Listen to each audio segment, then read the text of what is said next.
Mpendwa msikilizaji wa kipindi cha kupendwa cha Kesha la Asubuhi, Baba yetu anajali. Baki nasi, fungua moyo wako. Usisahau kusubscribe na kusambaza kwa wengine. Mungu akubariki. Nena rohoni Yesu, nena kwa upole, sema kwangu kwa pendo, huachwi upweke. Fungua moyo wangu, nisikie mara, jaza roho na sifa, sifa zako Bwana. Kila siku nene vile kwa upole, nong'oneza kwa upole, upole wa pendo. Daima utashinda, uhuru ni wako. Nisikie maneno, huachwi upweke. Karibu katika Kesha la Asubuhi la Februari 23. Somo lisemalo, Kristo kaka yangu mkubwa. Hebu na tuombe. Baba wa mbinguni, asante kwa asubuhi njema ulotupatia. Tunapoenda kutafakari maneno yako, tunaomba uwe pamoja nasi. Tunaomba kwa jina la mwanao mpendwa Yesu Kristo, amina. Hivyo ilimpasa kufananishwa na ndugu zake katika mambo yote, apate kuwa kuhani mkuu mwenye rehema, mwaminifu katika mambo ya Mungu, ili afanye suluhu kwa dhambi za watu wake. Waebrania 2:17. Kaka mkubwa wa jamii yetu ameketi katika kiti cha enzi cha milele. Anamwangalia kila mtu anayegeuza uso wake na kumwelekea yeye kama Mwokozi. Anajua kwa uzoefu udhaifu wa kibinadamu, yaliyo matakwa yetu na pale ilipo nguvu ya majaribu yetu. Anakuangalia wewe, mwana wa Mungu mwenye mashaka. Unajaribiwa? Atakuokoa. Umedhoofika? Atakuimarisha. Je, wewe ni mbumbumbu? Atakuelimisha. Je, umejeruhiwa? Atakuponya. Bwana huihesabu idadi ya nyota, na bado uwaponya waliopondeka moyo na kuziganga jeraha zao. Yakiwapo mahangaiko yako na majaribu yako, yaweke mambo yako yote mbele za Bwana. Roho yako itaimarishwa kwa uvumilivu. Njia itafunguliwa wazi kwako kwa ajili ya kujinasua kutoka kwenye kila aibu na magumu.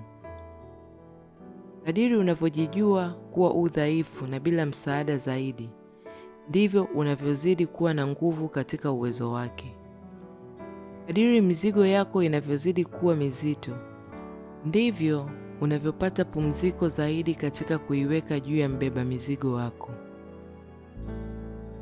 Matatizo yanaweza kuwatenganisha marafiki.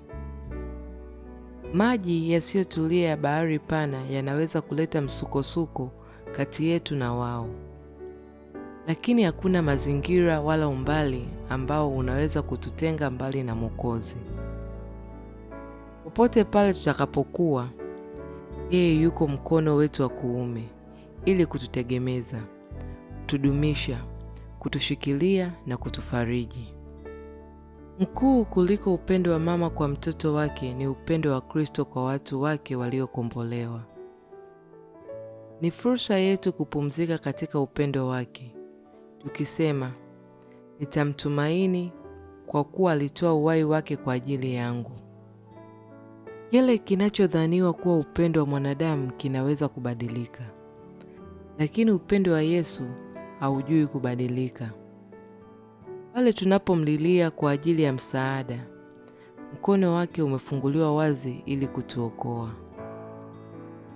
Anatamani tutambue kwamba amerudi mbinguni kama kaka yetu mkubwa, na kwamba uweza usio kipimo uliopewa yeye tuna haki ya kuwa nao. Na huu ndio mwisho wa somo lisemalo Kristo kaka yangu mkubwa. Hebu na tuombe. Baba wa mbinguni, asante kwa somo zuri ulotupatia. Asante kwa Kristo ambaye ni kaka yetu mkubwa, ambaye anatujali na kutulinda siku zote. Tunaomba yote kwa jina mwanao mpendwa Yesu Kristo. Amina. Nena kama zamani ulipoitoa sheria takatifu,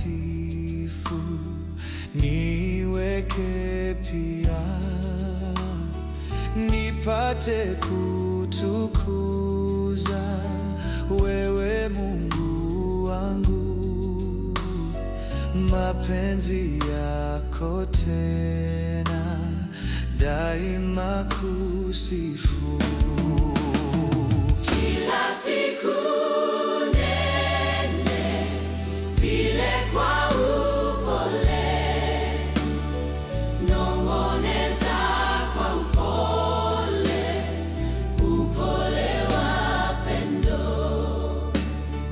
Daima utashinda, uhuru ni wako. Nisikie maneno, huachwi upweke.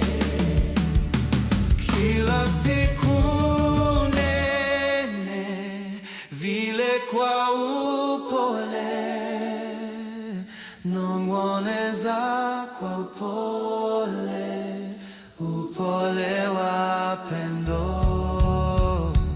Daima utashinda, uhuru ni wako.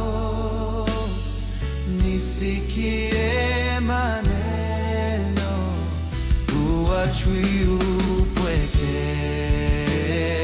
Kila siku nene Vile kwa upole, nong'oneza kwa upole, upole wa pendo. daima utashinda, uhuru ni wako. Nisikie maneno, Huachwi